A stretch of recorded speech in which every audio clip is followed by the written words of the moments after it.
antecederam a esse grande milagre, inclusive milagre este, que se tornou tema de filmes, de desenhos animados.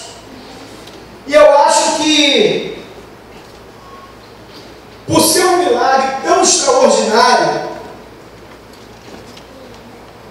acabou resultando em várias ilustrações, vários quadros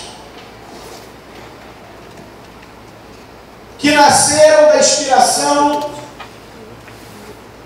dessa história, brotaram no coração de muitos pintores. O quadro da passagem do Mar Vermelho é um dos mais lindos. Aquelas paredes de águas, aquela multidão atravessando, Moisés com o cajado na mão sobre a rocha, o mar aberto. É uma história que mexe com a nossa linha de raciocínio, com o nosso pensamento, com a nossa imaginação.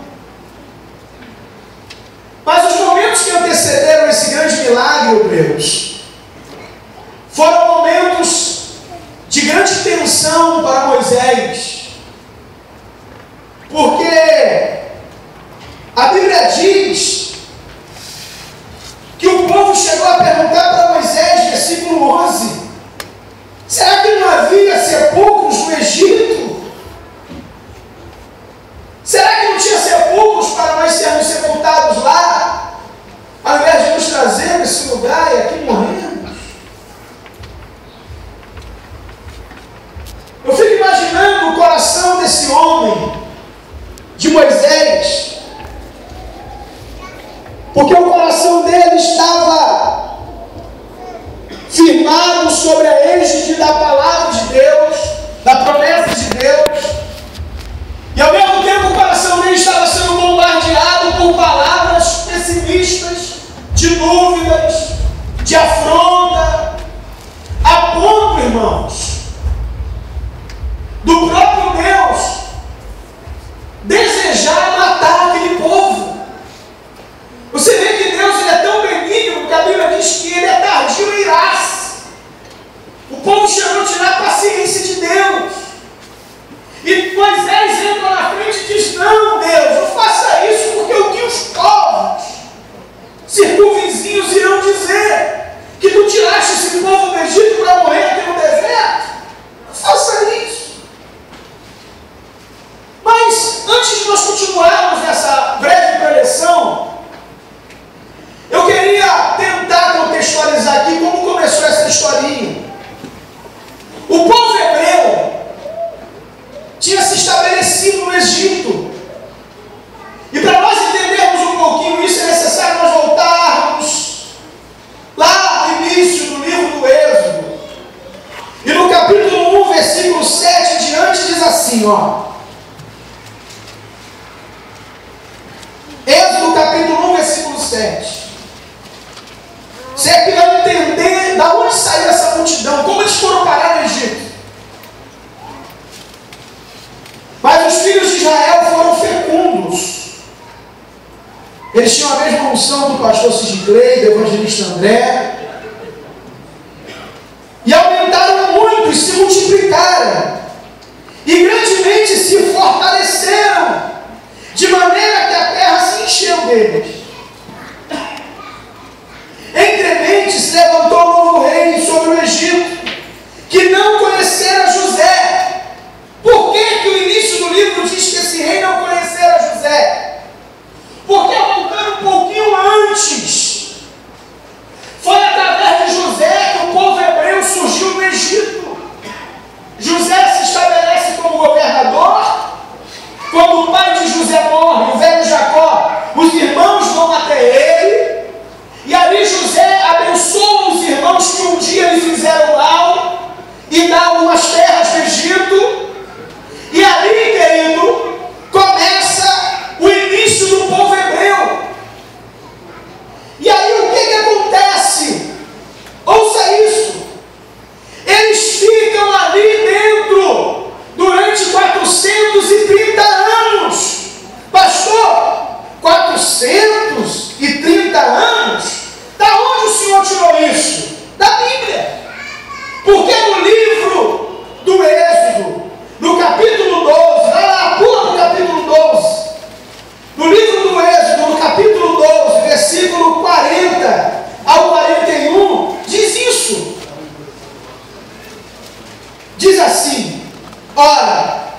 O tempo que os filhos de Israel habitaram no Egito foi de 430 anos. Aconteceu, versículo 41, que ao cabo dos 430 anos, nesse mesmo dia, todas as hostes do Senhor saíram da terra do Egito. Então entra José no Egito, se estabelece como governador, os irmãos dele também chegam, e aquele grupinho da família de José, que eram sabe quantos?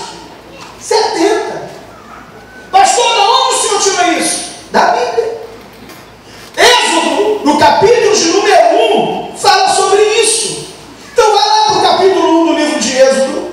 Isso. Vamos lá.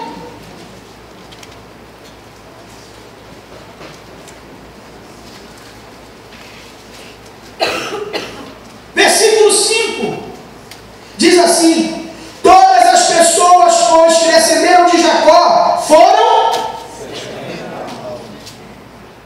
Começou com 70, irmão. Em 430 anos chegaram a 6 milhões de pessoas. Porque, segundo a estatística de alguns teólogos e exegetas, entre homens e mulheres e filhos, eram 6 milhões de pessoas. Em 4 séculos e 30 anos, de 70 se tornou milhares. E o povo de Israel trabalhando. E através do trabalho deles, eles foram se estabelecendo, a ponto de Faraó ficar desconfiado deles.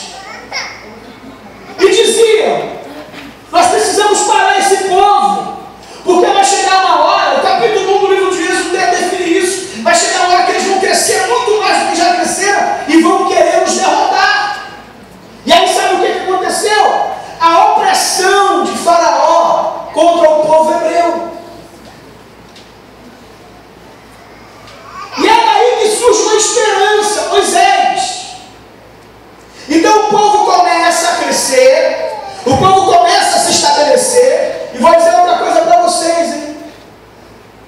Até o momento que Faraó coloca os olhos neles e vê eles como ameaça, até aquele momento, o povo não sofria.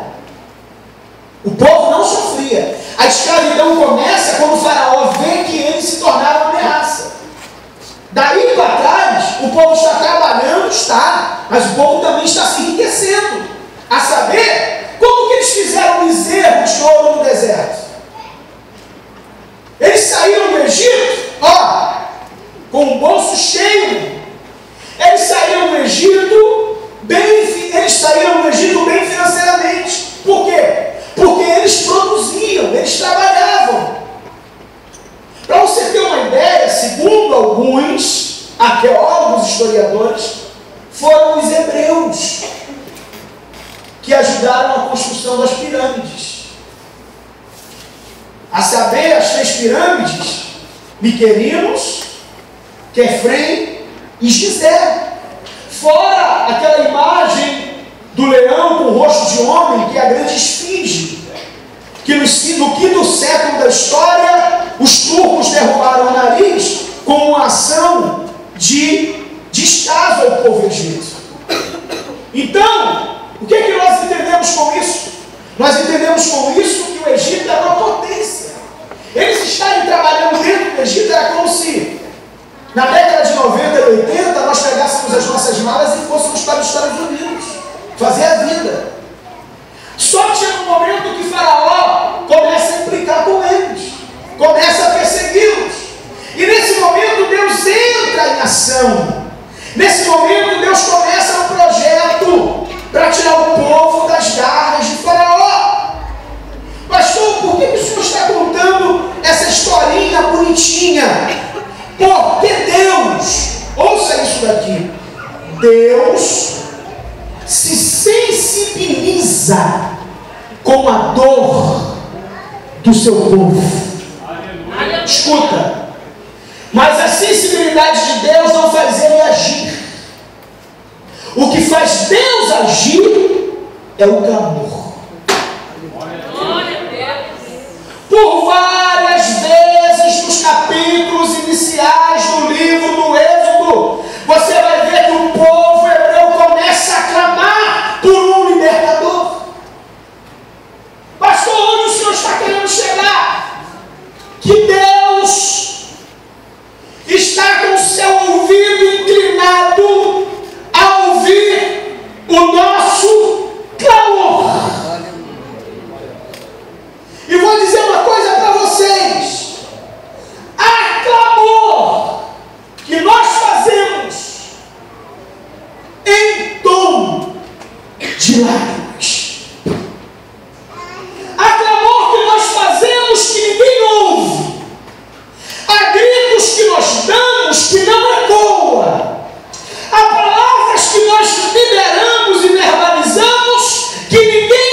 li esses dias uma frase de um grande pensador que dizia: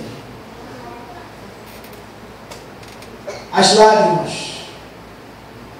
é a expressão final de um grito de socorro. Existem pessoas que se expressam com as lágrimas. Existem lágrimas que são verdadeiros gritos. E Deus ouviu o clamor do povo, pedindo um libertador. Deus agora começa um projeto de soltura. Deus agora começa um projeto para beneficiar aqueles milhões de pessoas. Deus levanta Moisés, auxiliado por Arão, junto com a irmã Miriam, e começa toda uma história. Eu não vou cair aqui na cronologia, porque esse não é o foco da mensagem. A questão é que chegou o dia D.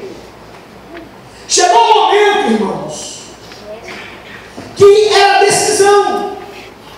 E a Bíblia diz que eles, diante do mar, atemorizado pelos obstáculos e dificuldades, eles começam agora a falar demais. Eles começam agora a importunar Moisés. Eles começam agora a duvidar do que Deus tinha falado. Eles começam agora a questionar as circunstâncias. O mais interessante é que Deus fez a promessa da terra, mas Deus não falou como seria o percurso. Tem gente que só porque Deus fez promessa, acha que o percurso vai ser encarpetado, acha que não vai se machucar no meio da caminhada. E Deus está dizendo para algumas pessoas aqui: eu não garanti viagem tranquila, mas garanti a chegada certa. Deus está dizendo para algumas pessoas aqui que Ele está no controle, e na hora certa do relógio de Deus o mar vai se abrir. E na hora certa do relógio de Deus, nem que Deus vai usar um simples cajado para abrir o mar, Ele vai abrir. Quando chega o tempo de Deus, Deus faz milagres para que ninguém consiga explicar. É só chegar o tempo de Deus. É só chegar a hora de Deus. Antes de Moisés nascer, antes de José chegar no Egito, antes de Jacó gerar José, antes de Isaac existir, de Abraão existir, Deus já tinha marcado a data que aquele mar vermelho iria se abrir. O negócio, irmãos, é que nós, na nossa sofreguidão do dia a dia, na nossa fé instável cotidiana, nas nossas dúvidas que se agigantam dentro de nós às vezes duvidamos da misericórdia e da palavra de Deus. Só que Deus está dizendo para algumas pessoas aqui: eu não faço milagre porque você merece, eu faço milagre porque eu sou Deus. Presbítero João, aquele povo merecia ver o mar se abrir? Aquele povo merecia ver água brotar da rocha? Tudo que aquele povo falou, jogou ao vento, aquele povo merecia, irmãos, comer todo dia codornizes e maná? Vira para o teu irmão e diga assim: sabe por que Deus fez todos os milagres? Porque Deus honra a palavra dele. Levanta a mão dessa pessoa que está ao seu lado e diga assim: nem eu nem você nós não merecemos. Nós só vivemos os milagres de Deus porque o nome já diz: Ele é Deus e Ele é fiel. Se prepare para viver milagres por esses dias. Eu vou repetir: se prepare para ver milagres por esses dias. E você, quando viver esse milagre, você vai se lembrar do que eu estou pregando hoje, e você vai dizer para você mesmo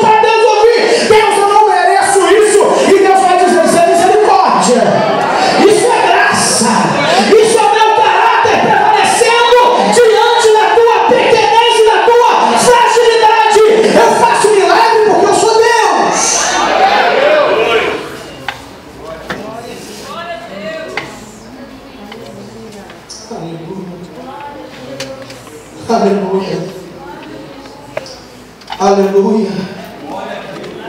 Oh, glória a Deus. Se eu fosse você, eu glorificava o Senhor. Glória a Deus, aleluia. Oh, aleluia, porque o marido falando, o sopro de Deus destruiria aquela multidão, mas Deus fez milagre porque Ele é Deus, Ele tem compromisso com a palavra. Eu não estou aqui fazendo apologia ao pecado, o que eu estou dizendo é que Deus é infalível e sabe que você é barro, que você é pó. Deus está dizendo para você, meu filho, sabe o que é graça? Sabe o que é misericórdia? Você que está anotando a mensagem, pode anotar aí. Graça é favor imerecido. É você receber aquilo que você não merece. Misericórdia é o contrário. É o contrário. É você não receber o que você merece. Isso é misericórdia. Você merecia, Deus toma o teu fôlego. Vou acabar com você. Você é falha. Você é falha. Aí entra a misericórdia. Você não vai receber o que você merece, porque o preço foi pago lá no Calvário. Salmo de número, aleluia,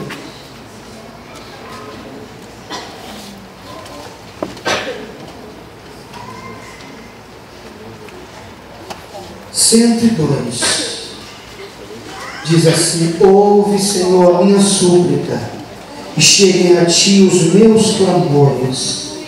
Não me ocultes o rosto no dia da minha angústia. Inclina-me os ouvidos no dia em que eu clamar. Dá-te pressa em acudir.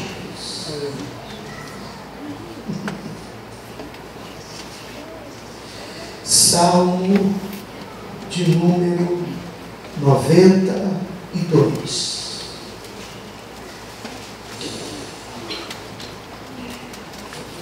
Verso 1. Diz: bom é render graças ao Senhor. Você pode render graças essa noite? E cantar louvores ao teu nome, ó Altíssimo. Anunciar de manhã a tua misericórdia e durante as noites a tua fidelidade. Aleluia. Moisés, eu resolvi uma coisa. Eu vou abrir o mar vermelho. Já providenciei comida, já providenciei água para beber. O sol não causou câncer de pele em nenhum deles, porque a nuvem... Irmão, sabe como que era aquela nuvem durante o dia? Aquele calor estorricante. Era a mesma coisa que estar na direção de um ar-condicionado desse. Quando o dia ia embora, aí se apresentava a coluna de fogo. A Bíblia diz que Deus se apresentava na nuvem de dia e à noite na coluna de fogo. Por isso, bom você ler a Bíblia. O que o salmista diz no Salmo 23? Refrigera a minha alma. Não era uma nuvem que Deus deslocava. Ele vinha com nuvem. E quando você para analisar a glória, que é Shekinah, a real manifestação da glória de Deus, você vai entender que nuvem é essa. Então Deus estava de maneira ininterrupta durante o dia e a noite com aquele povo. Diga comigo: o povo ruim. O povo ruim. Diga: povo igual eu.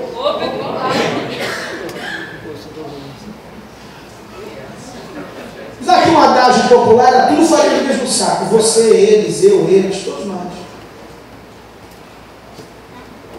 Sabe por que eu estou falando isso? Porque se você parar para analisar as características desse povo que saiu do Egito, são as nossas características. Qualquer dia eu vou falar sobre isso. Gananciosos, falavam demais, perdiam constantemente o foco, duvidavam da palavra de Deus. É a nossa radiografia desse povo. Eu, você, nós.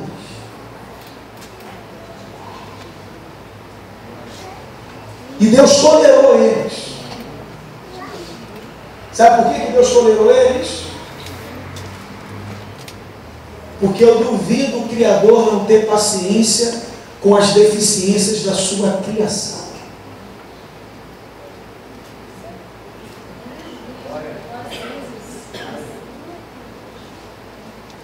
Eu vou tirar a boca do microfone que eu vou usar o termo chula para você entender aqui. Eu ouvi um cara dizer, eu achei muito grotesco, mas é para me fazer aqui a analogia. O cara falava assim: filho é igual flatulência. Você só atua o seu.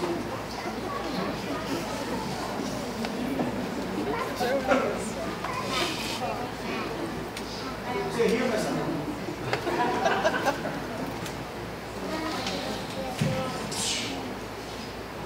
Tem coisas que você tolera e atua porque é seu, porque é com você. Porque se o carro do teu colega, do teu amigo que te deu carona, desse os mesmos problemas que o teu carro dá, você já ia ficar, joga isso fora. Como é teu carro, como é a tua geladeira, como é a tua televisão, você tenta sempre consertar e dar um jeitinho. Porque aquilo que é nosso, nós preservamos, temos paciência. Agora aquilo que não é nosso, a gente já critica, a gente já define, a gente já julga, a gente já descarta, a gente já joga fora.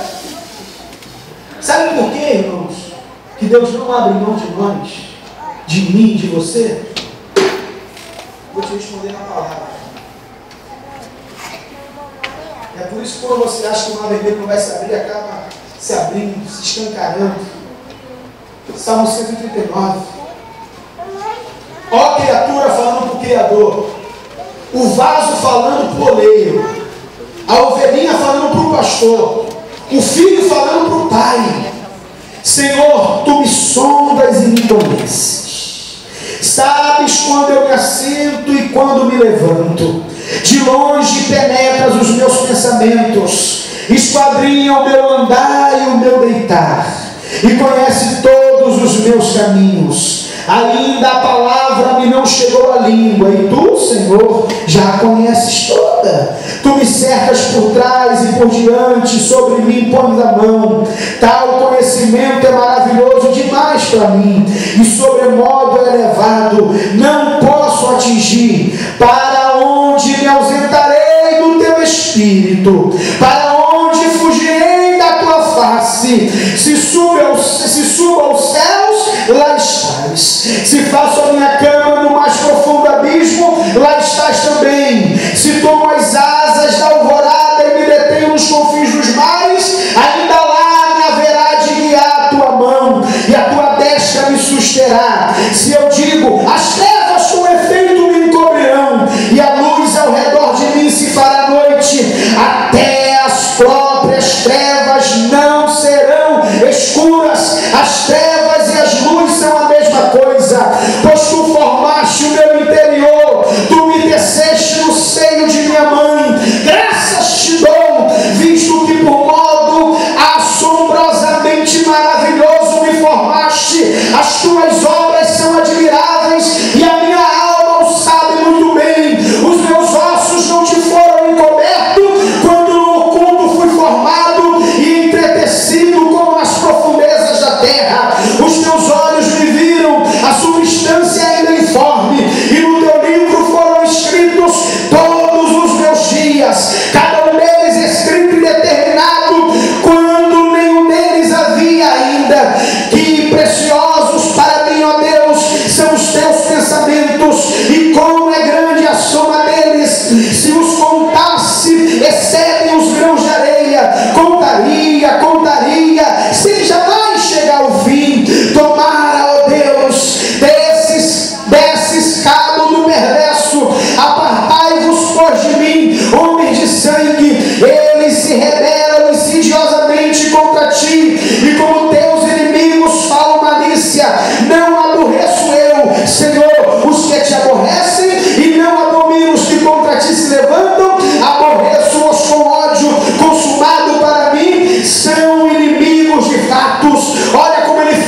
Deus e conhece o meu coração, prova-me e conhece os meus pensamentos, vê se há em mim algum caminho mau e guia-me pelo caminho eterno. Aplauda o Senhor.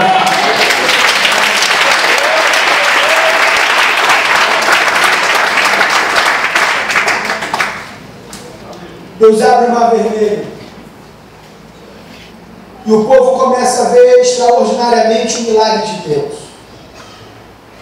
E a mensagem se fecha com a resposta de Moisés, quando diz: não temais, aquietai-vos e vede o livramento do Senhor, que hoje vos fará. Primeiro ponto: não temais. Temor nós devemos ter só a Deus. Não temam o que dizem, não temam o que pode acontecer, não temam que a porta pode se fechar, não temam o laço do passarinheiro, tema a Deus. Aleluia. Moisés estava dizendo: ei, gente, vocês estão temendo a Faraó? Não temas. O único que tem que ser temido aqui é Deus. Aí eu me lembro de um hino que eu cantava, pequenininho não, que eu não cresci, né? As crianças.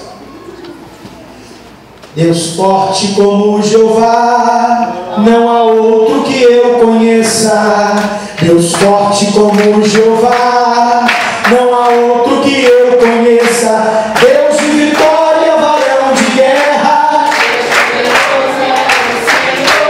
Deus de vitória, varão de guerra. Onde está teu Deus?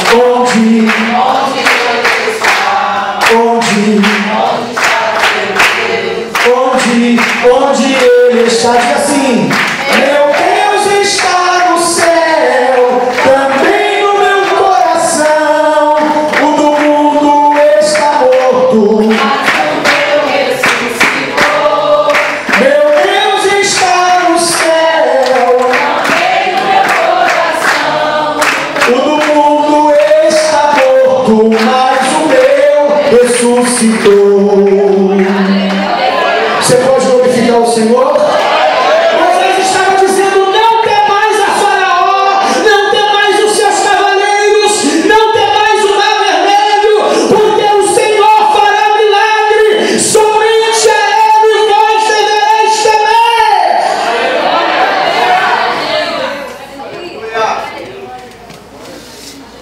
Não temas. E Moisés diz: aquietai-vos.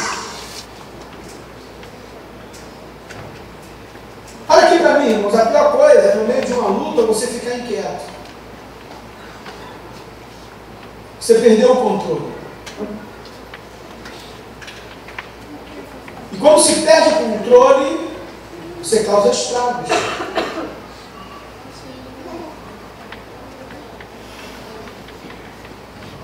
Quando se perde o controle, aqui vai uma palavra para quem dirige, né? Eu comecei a dirigir há pouco tempo, tem gente aqui que é profissional do volante.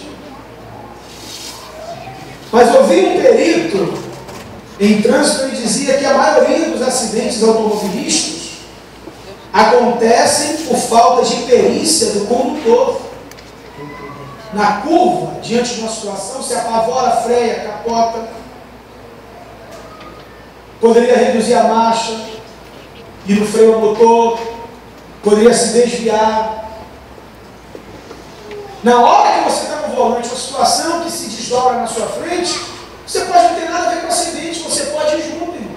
Se você perde o controle e não raciocina rápido, você pode evitar uma tragédia, como também fazer parte da tragédia. Então ele está dizendo aqui: aquietai-vos.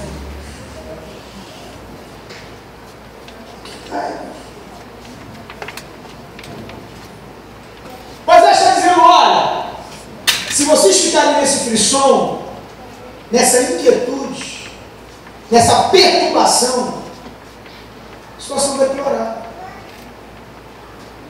Você sabia que tem muitas pessoas que morrem afogadas não é porque não sabem nadar? É porque ficam descontroladas? O batimento cardíaco acelera, a oxigenação diminui,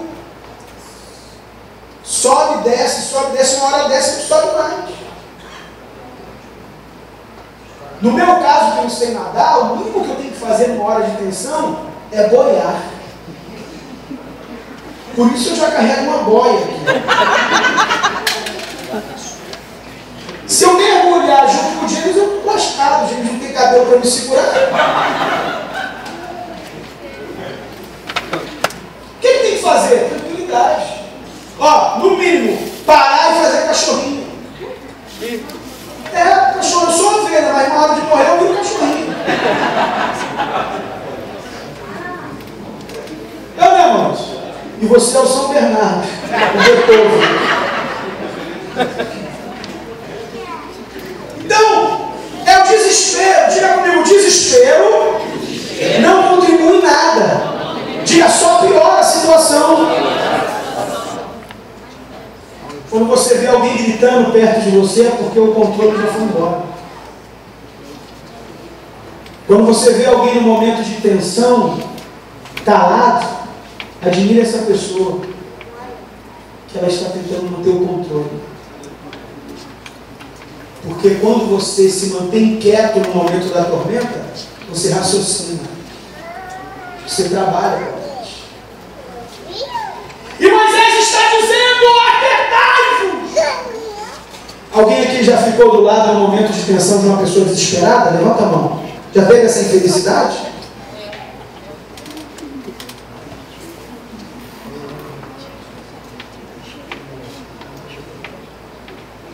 Eu já. Eu não sei se eu tirava água dentro do carro ou se eu mandava a Fabiola calar a boca. Cala a boca, Fabiola! Aí a pessoa já entrou: cala a boca, garota, cala a boca! Porque eles vão morrer pelo menos em silêncio.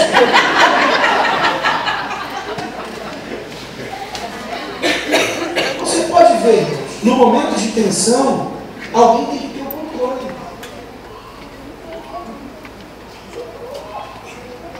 Por quê? Porque quando nós mantemos o controle, olha aqui, nós enxergamos os detalhes. Você já viu uma pessoa apressada, descontrolada para chegar em um lugar em cima da hora? Cadê a chave do carro? Não, a chave do carro estava aqui. Irmãos, passa 10 vezes em frente à chave do carro na mesa e não enxerga. O horário está com medo de pegar trânsito, está em cima da hora, não se programou direito. O descontrole, diga comigo, o descontrole faz você não enxergar os detalhes.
Em Deus, de fé em Deus. Essa quietude só tem quem tem convicção do Deus que serve. Essa quietude só vive quem tem intimidade com Deus. Mas pastor, é porque eu estou vivendo uma época que eu estou almoçando e não sei o que eu vou jantar. Então pode se aquietar. Ele é o Jeová Jireh. Enquanto houver profeta que tem quietude no Senhor, Deus continuará enviando corvos na porta da caverna. Pastor, é porque eu não sei o que eu vou fazer nessa situação. Então pode orar. Enquanto houver joelhos dobrados, Deus estará ministrando sobre a tua alma refrigério e quietude. Você conhece alguém assim? Não, se eu fosse essa pessoa, eu já estaria descontrolado. Ou se eu vivi isso que ela viveu nos últimos meses, eu já estaria descabelado. É mais forte do que o de azeitona. É mais forte do que o sossego. É muito mais forte do que uma injetada na veia. Isso chama-se fé. Confiança. Mas como pode? Você está nessa situação e você... Eu estou esperando no Senhor. Como já disse, ainda que Ele me mate, eu confiarei, esperarei no Senhor, no Deus da minha salvação. Fecha a mensagem? Vou fechar. Terminei não, mas eu vou fechar. Dá uma olhadinha porque eu vou dizer assim, eu vou te revelar um segredo. O diabo quer te ver você descabelar, igual a barata tonta, sem noção. Diga assim, o diabo quer ver você confuso, sem paz, sem sossego.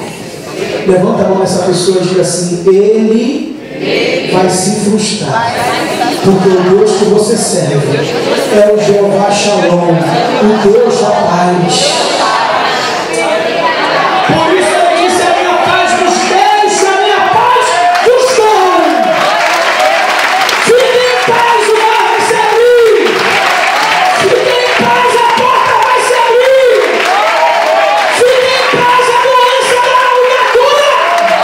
Fique em paz, a escassez dará uma prosperidade. Aquietai-vos e sabei que eu sou Deus.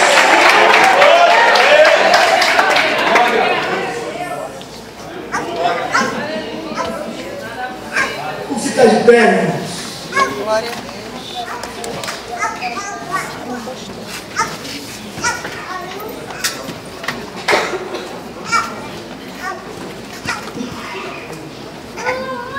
Espírito Santo, receberam esse grande milagre, inclusive milagre este, que se tornou tema de filmes, de desenhos animados, e eu acho que, por ser um milagre tão extraordinário, acabou resultando em várias ilustrações, vários quadros que nasceram da inspiração dessa história, brotaram no coração de muitos pintores.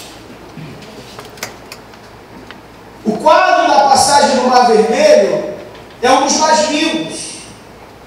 Aquelas paredes de águas, aquela multidão atravessando, Moisés com o cajado na mão sobre a rocha, o mar aberto. É uma história que mexe com a nossa linha de raciocínio, com o nosso pensamento, com a nossa imaginação.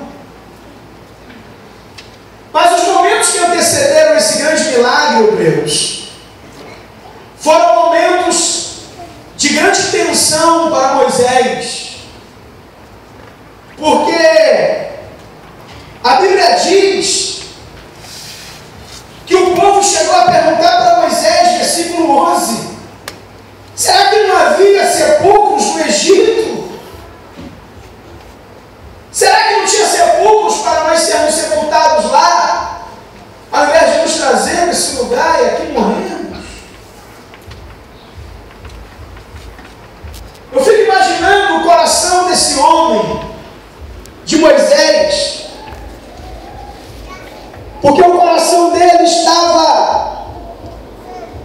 firmado sobre a égide da palavra de Deus, da promessa de Deus. E ao mesmo tempo o coração dele estava sendo bombardeado por palavras pessimistas, de dúvidas, de afronta, a ponto, irmãos, do próprio Deus desejar matar aquele povo. Você vê que Deus ele é tão benigno que a Bíblia diz que ele é tardio em irar-se. O povo chegou a tirar a paciência de Deus.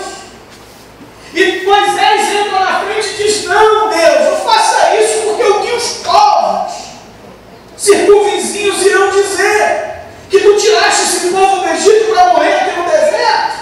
Não faça isso. Mas, antes de nós continuarmos nessa breve preleção, eu queria tentar contextualizar aqui como começou essa historinha.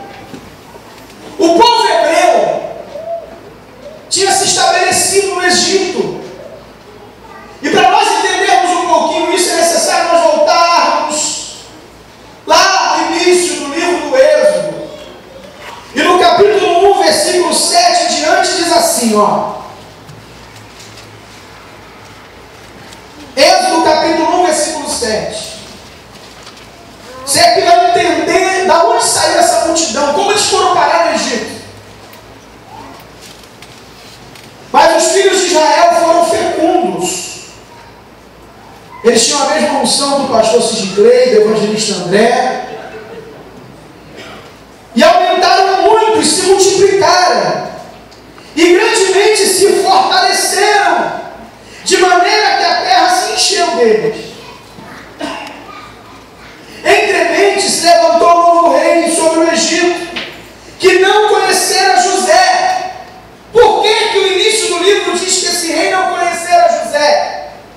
Porque voltando um pouquinho antes, foi através de José que o povo hebreu surgiu no Egito. José se estabelece como governador. Quando o pai de José morre, o velho Jacó, os irmãos vão até ele. E ali José abençoa os irmãos que um dia lhe fizeram mal e dá algumas terras do Egito. E ali, querido, começa o início do povo hebreu. E aí o que acontece? Ouça isso. Eles ficam ali dentro durante 430 anos. Pastor, 430 anos? Da onde o senhor tirou isso? Da Bíblia. Porque no livro do Êxodo, no capítulo 12, vai lá, pula para o capítulo 12. No livro do Êxodo, no capítulo 12, versículo 40 ao 41, diz isso. Diz assim: ora, o tempo que os filhos de Israel habitaram no Egito foi de 430 anos. Aconteceu, versículo 41, que ao cabo dos 430 anos, nesse mesmo dia, todas as hostes do Senhor saíram da terra do Egito. Então entra José no Egito, se estabelece como governador. Os irmãos dele também chegam. E aquele grupinho da família de José, que eram sabe quantos? 70. Pastor, de onde o senhor tirou isso? Da Bíblia. Êxodo, no capítulo de número 1, fala sobre isso. Então vai lá para o capítulo 1 do livro de Êxodo. Isso. Vamos lá.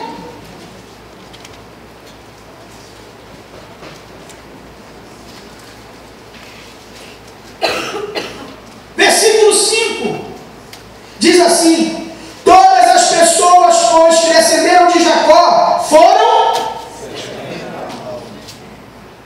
Começou com 70, irmão.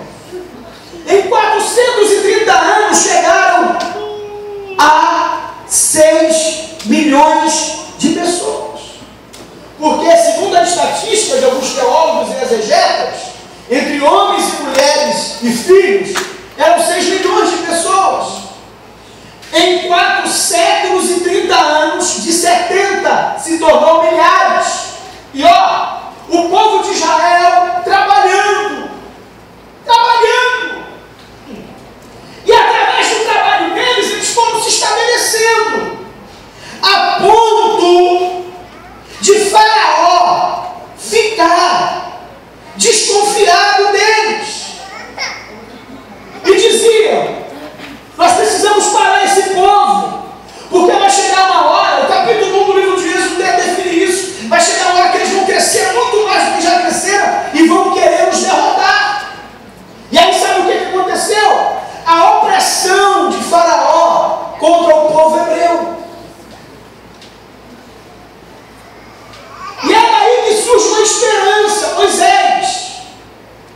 Então o povo começa a crescer, o povo começa a se estabelecer, e vou dizer outra coisa para vocês, hein?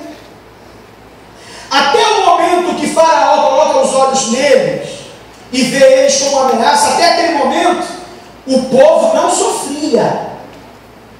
O povo não sofria. A escravidão começa quando o Faraó vê que eles se tornaram ameaça. Daí para trás, o povo está trabalhando, está, mas o povo também está se enriquecendo. A saber, como que eles fizeram bezerro de ouro no deserto? Eles saíram do Egito, com o bolso cheio. Eles saíram do Egito bem financeiramente. Por quê? Porque eles produziam, eles trabalhavam. Para você ter uma ideia, segundo alguns arqueólogos, historiadores, foram os hebreus que ajudaram na construção das pirâmides. A saber, as 3 pirâmides, Miquerinos, Quefrem e Gizé. Fora aquela imagem do leão com o rosto de homem, que é a grande esfinge, que no quinto século da história, os turcos derrubaram o nariz como uma ação de descaso ao povo egípcio. Então, o que é que nós entendemos com isso? Nós entendemos com isso que o Egito era uma potência. Eles estarem trabalhando dentro do Egito era como se, na década de 90 e 80, nós pegássemos as nossas malas e fôssemos para os Estados Unidos fazer a vida. Só que chega um momento que Faraó começa a implicar com eles, começa a persegui-los. E nesse momento Deus entra em ação. Nesse momento Deus começa um projeto para tirar o povo das garras de Faraó.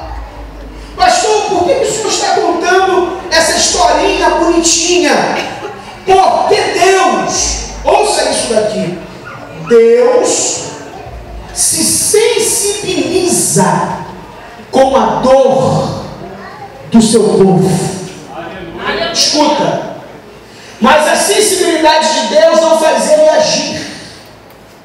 O que faz Deus agir é o clamor. Por várias vezes nos capítulos iniciais do livro do Êxodo, você vai ver que o povo hebreu começa a clamar por um libertador. Pastor, onde o senhor está querendo chegar? Que Deus está com o seu ouvido inclinado a ouvir o nosso clamor. E vou dizer uma coisa para vocês: há clamor que nós fazemos em tom de lágrimas. Há clamor que nós fazemos que ninguém ouve. Há gritos que nós damos que não ecoa. Há palavras que nós liberamos e verbalizamos que ninguém escuta. Mas há clamores que saem da alma e vai até o coração de Deus. Por isso a Bíblia diz: clama a mim e responder-te-ei e anunciar-te-ei coisas grandes e firmes que não sabes. Eu venho nessa noite dizer para você que Deus está com os seus ouvidos aguçados a ouvir o teu clamor.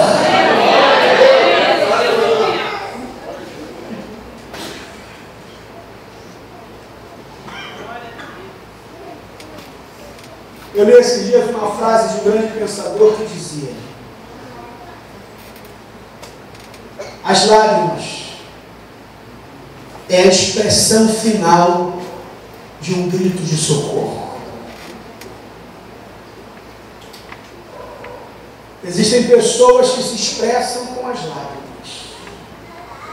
Existem lágrimas que são verdadeiros gritos. E Deus ouviu o clamor do povo, pedindo um libertador. Deus agora começa um projeto de soltura. Deus agora começa um projeto para beneficiar aqueles milhões de pessoas. Deus levanta Moisés, auxiliado por Arão, junto com a irmã Miriam, e começa toda uma história. Eu não vou cair aqui na cronologia, porque esse não é o foco da mensagem. A questão é que chegou o dia D. Chegou o momento, irmãos, que era a decisão. E a Bíblia diz que eles, diante do mar, atemorizados pelos obstáculos e dificuldades, eles começam agora a falar demais. Eles começam agora a importunar Moisés. Eles começam agora a duvidar do que Deus tinha falado. Eles começam agora a questionar as circunstâncias. O mais interessante é que Deus fez a promessa da terra, mas Deus não falou como seria o percurso. Tem gente que só porque Deus fez promessa, acha que o percurso vai ser encarpetado, acha que não vai se machucar no meio da caminhada. E Deus está dizendo para algumas pessoas aqui: eu não garanti viagem tranquila, mas garanti a chegada certa. Deus está dizendo para algumas pessoas aqui que Ele está no controle, e na hora certa do relógio de Deus o mar vai se abrir. E na hora certa do relógio de Deus, nem que Deus vai usar um simples cajado para abrir o mar, Ele vai abrir. Quando chega o tempo de Deus, Deus faz milagres para que ninguém consiga explicar. É só chegar o tempo de Deus. É só chegar a hora de Deus. Antes de Moisés nascer, antes de José chegar no Egito, antes de Jacó gerar José, antes de Isaac existir, de Abraão existir, Deus já tinha marcado a data que aquele mar vermelho iria se abrir. O negócio, irmãos, é que nós, na nossa sofreguidão do dia a dia, na nossa fé instável cotidiana, nas nossas dúvidas que se agigantam dentro de nós às vezes duvidamos da misericórdia e da palavra de Deus. Só que Deus está dizendo para algumas pessoas aqui: eu não faço milagre porque você merece, eu faço milagre porque eu sou Deus. Acreditando, João, aquele povo merecia ver o mar se abrir?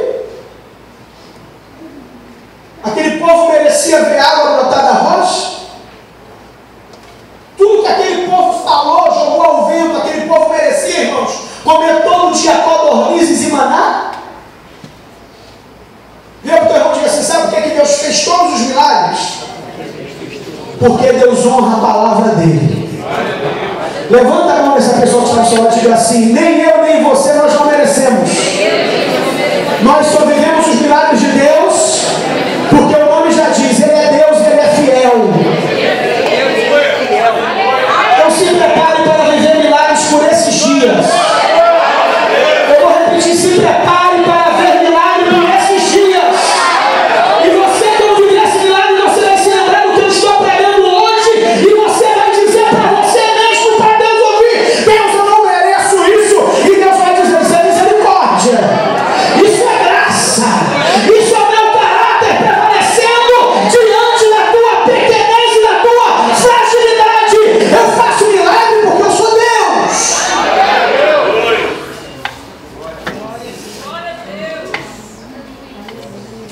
Aleluia. Aleluia. Aleluia. Oh, glória a Deus. Se eu fosse você, eu glorificava o Senhor. Glória a Deus. Aleluia. Oh, aleluia. Porque o marido falando o sopro de Deus destruiria aquela multidão, mas Deus fez milagre porque Ele é Deus, Ele tem compromisso com a palavra. Eu não estou aqui fazendo apologia ao pecado, o que eu estou dizendo é que Deus é infalível e sabe que você é barro, que você é pó. Deus está dizendo para você, meu filho, sabe o que é graça? Sabe o que é misericórdia? Você que está anotando a mensagem, pode anotar aí. Graça é favor imerecido. É você receber aquilo que você não merece. Misericórdia é o contrário. É o contrário. É você não receber o que você merece. Isso é misericórdia. Você merecia, Deus toma o teu fôlego. Vou acabar com você. Você é falha. Você é falha. Aí entra a misericórdia. Você não vai receber o que você merece, porque o preço foi pago lá no Calvário. Salmo de número, aleluia,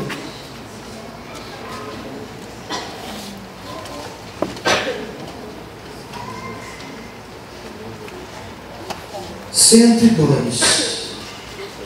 Diz assim: ouve, Senhor, a minha súplica, e cheguem a ti os meus clamores. Não me ocultes o rosto no dia da minha angústia.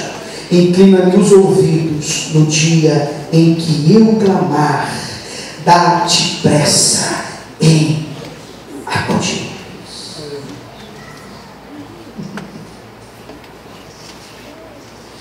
Salmo de número 92.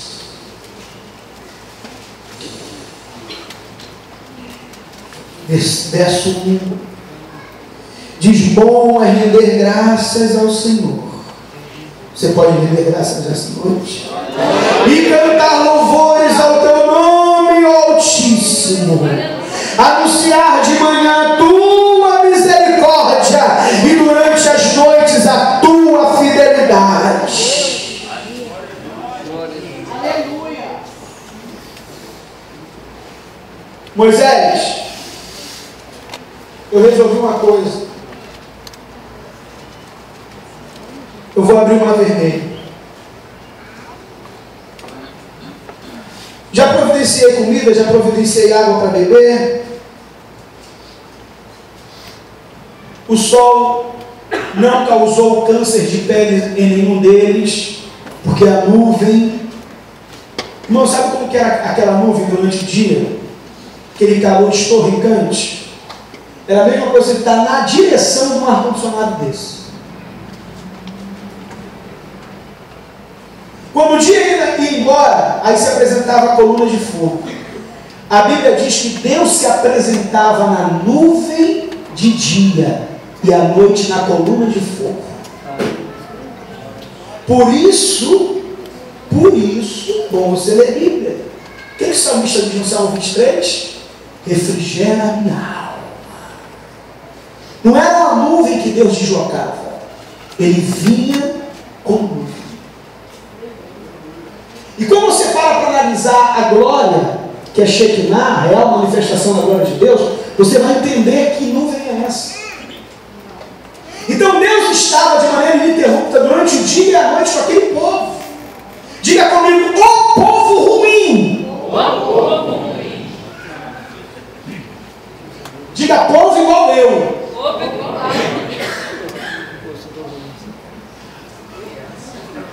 Aqui um adágio popular: era tudo farinha do mesmo saco. Você, eles, eu, eles, todos nós.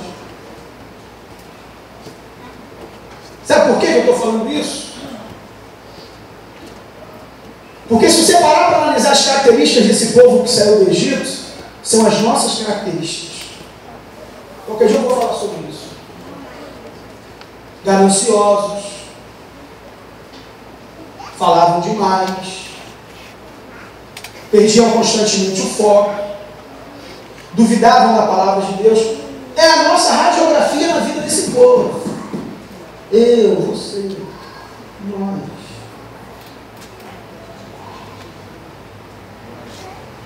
E Deus tolerou eles. Sabe por que Deus tolerou eles? Porque eu duvido o Criador não ter paciência com as deficiências da sua criação.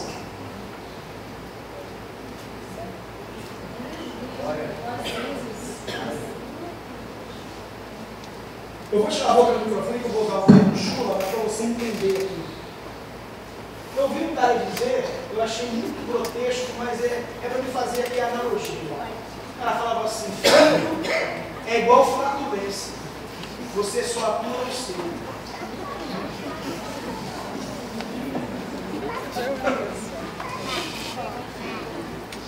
Você riu nessa mão?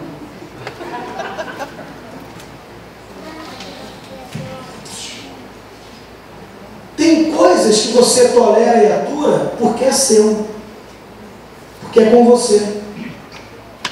Porque se o carro do teu colega, do teu amigo que te deu carona, desse os mesmos problemas que o teu carro dá, você já ia ficar, joga isso fora.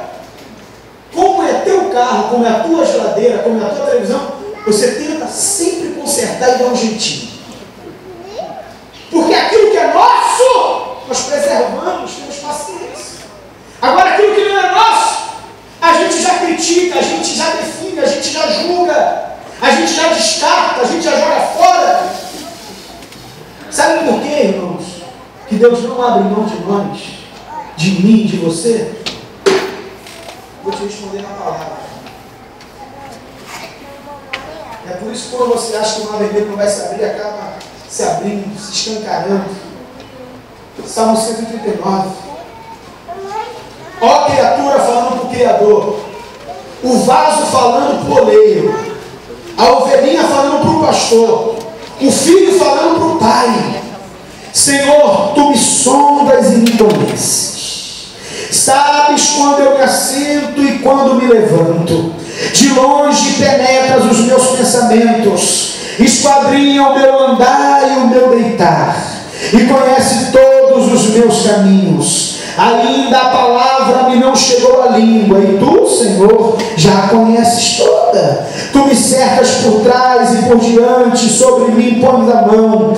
Tal conhecimento é maravilhoso demais para mim, e sobremodo elevado, não posso atingir. Para onde me ausentarei do teu espírito? Para onde fugirei da tua face? Se subo aos céus, lá estás.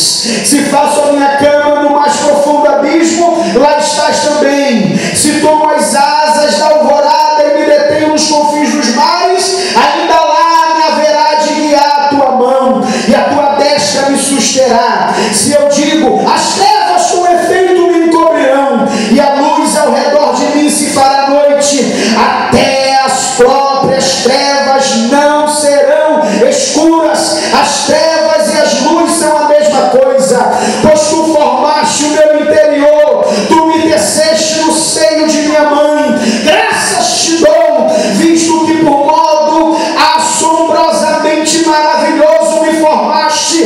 As tuas obras são admiráveis, e a minha alma o sabe muito bem. Os meus ossos não te foram encobertos quando no oculto fui formado e entretecido como nas profundezas da terra. Os teus olhos me viram a substância ainda informe, e no teu livro foram escritos todos os meus dias, cada um deles escrito e determinado, quando nenhum deles havia ainda. Que preciosos para mim, ó Deus, são os teus pensamentos, e como é grande a soma deles. Se os contasse, excedem os grãos de areia. Contaria, sem jamais chegar ao fim. Tomara, ó Deus, desses cabo do perverso, apartai-vos, pois, de mim, homens de sangue. Eles se rebelam insidiosamente contra ti, e como teus inimigos falam malícia. Não aborreço eu, Senhor, os que te aborrecem, e não abomino os que contra ti se levantam. Aborreço-os com ódio consumado. Para mim são inimigos de fatos. Olha como ele fecha o salmo: sonda-me, ó Deus, e conhece o meu coração, prova-me, conhece os meus pensamentos, vê se há em mim mim algum caminho mau e guia-me pelo caminho eterno. Aplauda o Senhor.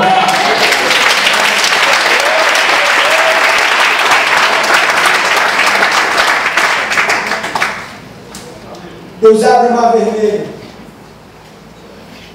e o povo começa a ver extraordinariamente o milagre de Deus. E a mensagem se fecha com a resposta de Moisés, quando diz: não temais, aquietai-vos e vede o livramento do Senhor, que hoje vos fará. Primeiro ponto: não temais. Temor nós devemos ter só a Deus. Não temam o que dizem, não temam o que pode acontecer, não temam que a porta pode se fechar, não temam o laço do passarinheiro, tema a Deus. Aleluia. Moisés estava dizendo: ei, gente, vocês estão temendo a Faraó? Não temas. O único que tem que ser temido aqui é Deus. Aí eu me lembro de um hino que eu cantava, pequenininho não, que eu não cresci, né? As crianças. Deus forte como Jeová, não há outro que eu conheça. Deus forte como Jeová, não há outro que eu conheça. Deus de vitória, varão de guerra. Deus de vitória, varão de guerra. Onde está teu Deus?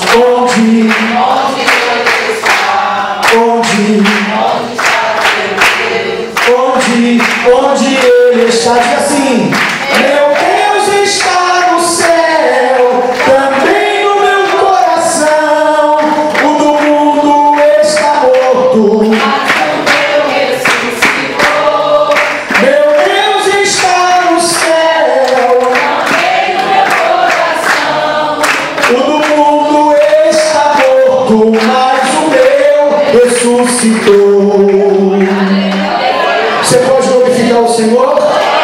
Mas eles estavam dizendo: não temais a Faraó, não temais os seus cavaleiros, não temais o mar vermelho, porque o Senhor fará milagre, somente a Ele vós devereis temer.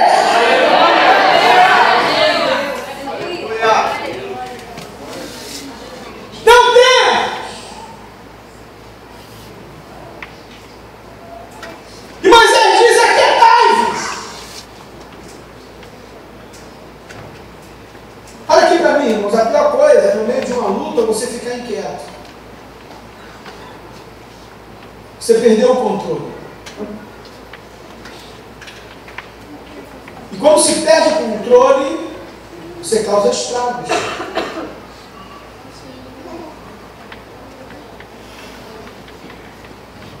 Quando se perde o controle, aqui vai uma palavra para quem dirige, né? Eu comecei a dirigir há pouco tempo, tem gente aqui que é profissional do volante.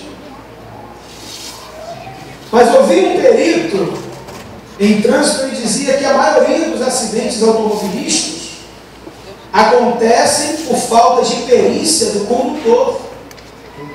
Na curva, diante de uma situação, se apavora, freia, capota.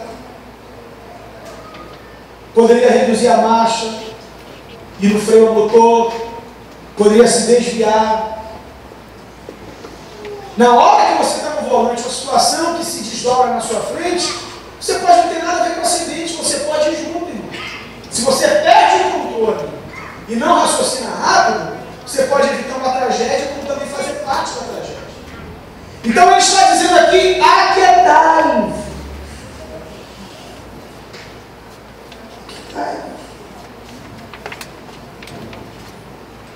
Mas ele está dizendo: olha, se vocês ficarem nesse frisson, nessa inquietude, nessa perturbação, a situação vai piorar. Você sabia que tem muitas pessoas que morrem afogadas, não é porque não sabem nadar? É porque ficam descontroladas? o batimento cardíaco acelera, a oxigenação diminui,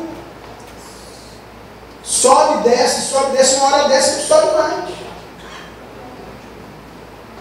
No meu caso, que eu não sei nadar, o mínimo que eu tenho que fazer numa hora de tensão é boiar. Por isso eu já carrego uma boia aqui. Se eu mergulhar junto com o James, eu estou lascado. O James não tem cabelo para me segurar. O que ele tem que fazer? Tranquilidade. Ó, no mínimo, parar e fazer cachorrinho. Cachorro, eu sou ovelha, mas na hora de morrer eu viro cachorrinho. Irmãos? E você é o São Bernardo, o Beethoven. Então, é o desespero. Diga comigo, o desespero não contribui em nada. Diga, só piora a situação. Quando você vê alguém gritando perto de você, é porque o controle já foi embora. Quando você vê alguém no momento de tensão, calado, admire essa pessoa, que ela está tentando manter o controle. Porque quando você se mantém quieto no momento da tormenta, você raciocina, você trabalha. E Moisés está dizendo: aquietai-vos! Alguém aqui já ficou do lado no momento de tensão de uma pessoa desesperada? Levanta a mão. Já teve essa infelicidade?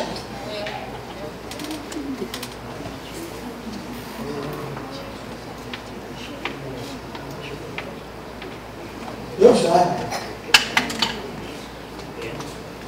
Eu não sei se eu tirava água dentro do carro ou se eu mandava a Fabiola calar a boca. Cala a boca, Fabiola! Aí a pessoa já entrou: cala a boca, garota, cala a boca! Porque eles vão morrer pelo menos em silêncio.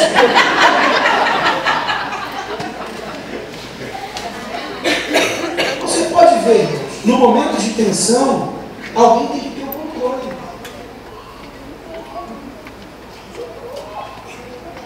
Por quê? Porque quando nós mantemos o controle, olha aqui, nós enxergamos os detalhes. Você já viu uma pessoa apressada, descontrolada para chegar em um lugar em cima da hora? Cadê a chave do carro? Não, a chave do carro estava aqui. Irmãos, passa 10 vezes em frente à chave do carro na mesa e não enxerga. O horário está com ele de pegar trânsito, está em cima da hora, não se programou direito. O descontrole, diga comigo, o descontrole faz você não enxergar os detalhes.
Confiança em Deus, de fé em Deus. Essa quietude só tem quem tem convicção do Deus que serve. Essa quietude só vive quem tem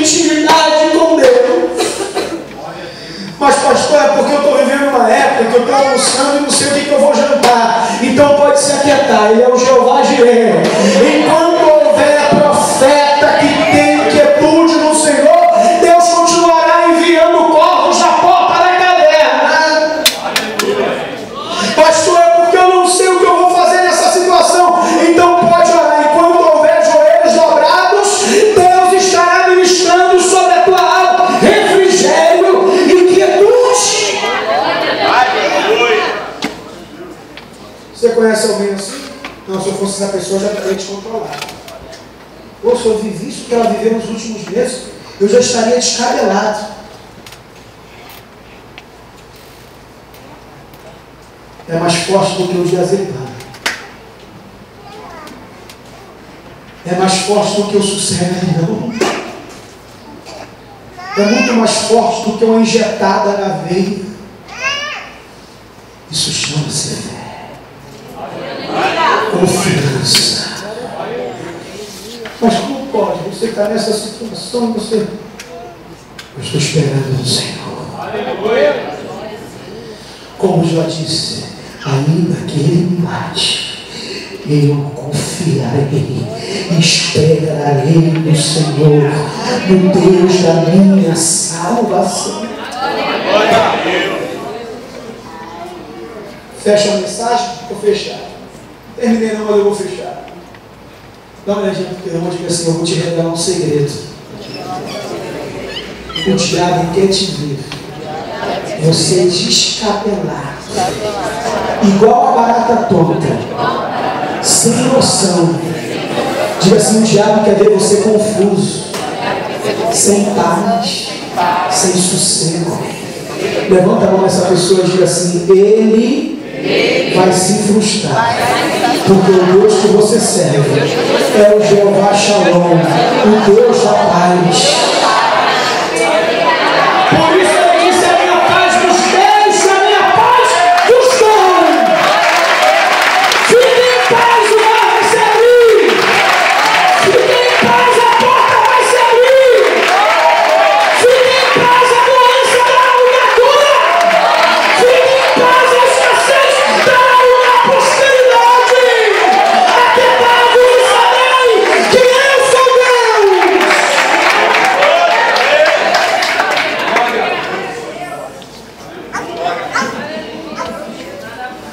Vamos ficar de pé, irmãos. Glória a Deus.